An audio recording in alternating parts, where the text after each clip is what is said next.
Good morning, it's Friday, June 5th, 2020.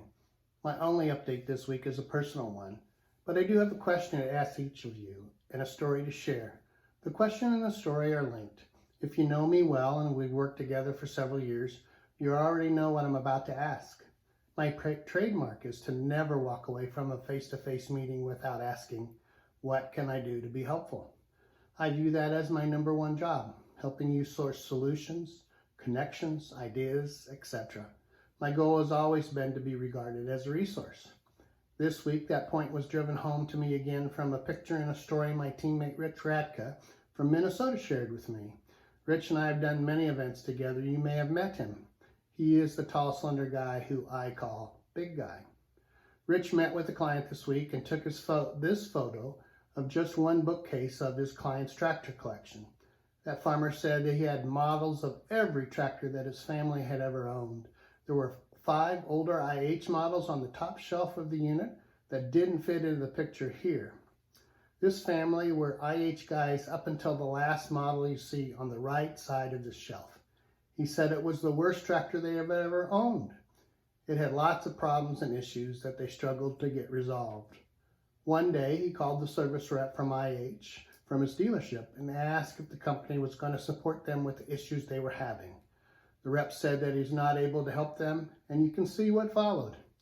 In addition to the John Deere tractors pictured on the bottom shelves there were 2 more front-wheel assist and 7 4-wheel drive models on the top of another cabinet that this picture didn't capture.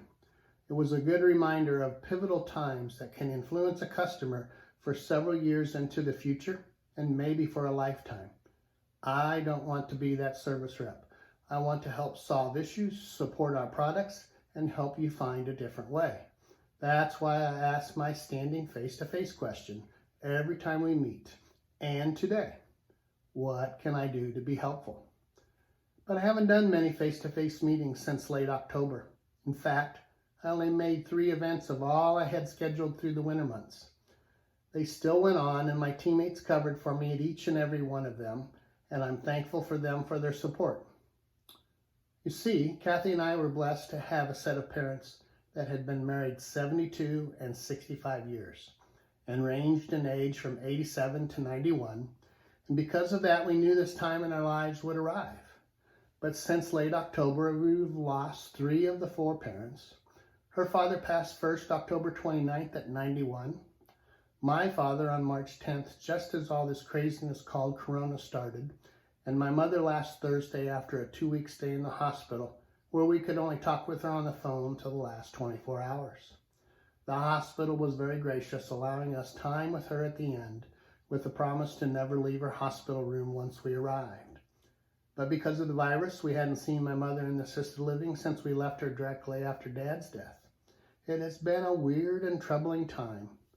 I shared with you a couple of weeks ago my mother-in-law Mildred recently celebrated her 91st birthday with a window wave at the nursing home in Monmouth, Illinois, and for that we are thankful. So now you know, in addition to the virus, why I haven't traveled to your farm or met you at many of the events. I want you to know that Kathy and I are appreciative of all the kind words and thoughts you've sent during this time. It's greatly appreciated. My parents lived a simple life and didn't want funerals or a burial, but opted for cremation and a few of their ashes interned with an infant son, which we are honoring with a private celebration in July. In addition, they asked the balance of their ashes to be spread on their favorite vacation spot in Wisconsin at a time to be determined by the family. My friends, until next time, stay safe and hug your family.